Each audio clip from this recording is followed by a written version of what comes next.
You know, when you think of Porsche, your mind probably jumps straight to the 911, right? The classic sports car. But what if I told you that their biggest, most important bet for the future is something completely different? We're about to dive into a story about a secret project that forced one of the most legendary car brands in the world to make a huge last-minute pivot. So what is this thing? Well, it's a project with the codename K1. And this K1 was supposed to be Porsche's grand statement, their vision for an all-electric future. But as you'll see, that grand vision ran headfirst into reality, forcing the company to completely tear up the playbook before this car was ever even shown to the world. Okay, so first things first, let's piece together what we actually know about this secret new SUV. I mean, this thing has been lurking in the shadows for years, getting snapped by spy photographers, and it really represents a huge new direction for the brand. At its core, the K1 is Porsche's incredibly ambitious plan to break into the three-row luxury SUV market.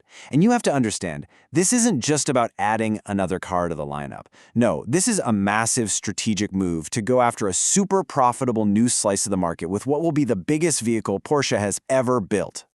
Now, here's where the story gets really interesting. The car we're talking about today, the one that's actually going to be built, is not the car Porsche originally planned. Not even close. Their first vision was something radically different. Believe it or not, the K1 was designed from the very beginning to be a pure, all-electric flagship. This thing was supposed to be the absolute peak of Porsche's EV tech. You know, a giant, bold statement that the future was all-electric. But then, well, the real world had other plans. And this is where our story takes a really sharp turn.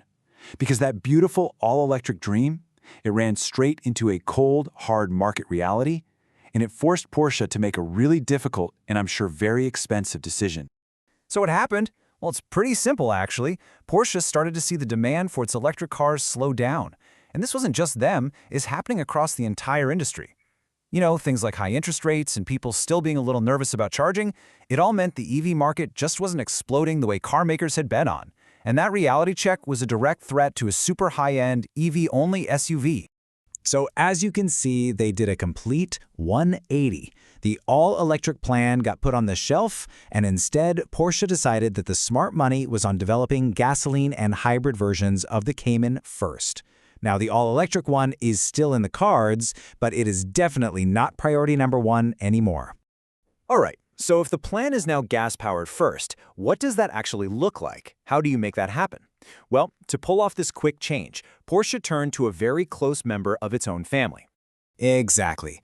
A report from Autocar spilled the beans on the new plan. The K1 is going to share its fundamental building blocks with another gigantic SUV from the Volkswagen Group, the upcoming Audi Q9.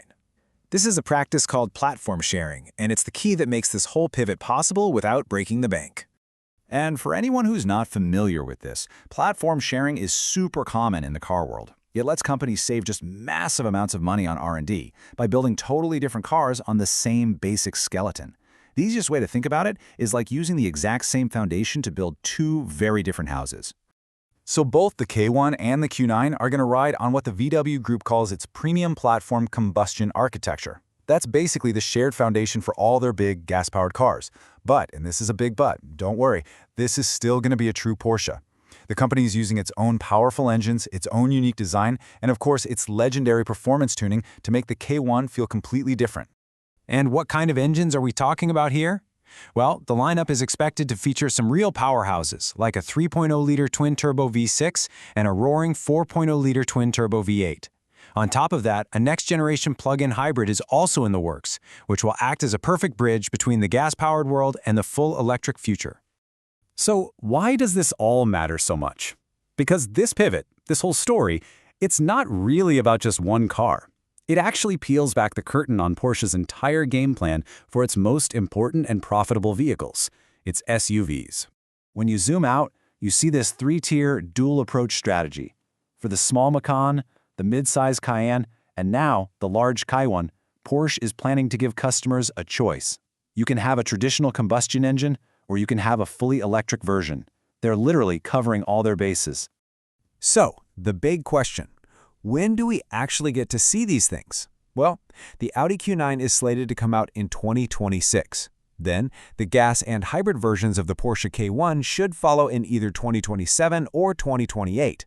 And as for the fully electric K1, the launch date for that is, for now, to be determined. And all of this leaves us with a really fascinating question.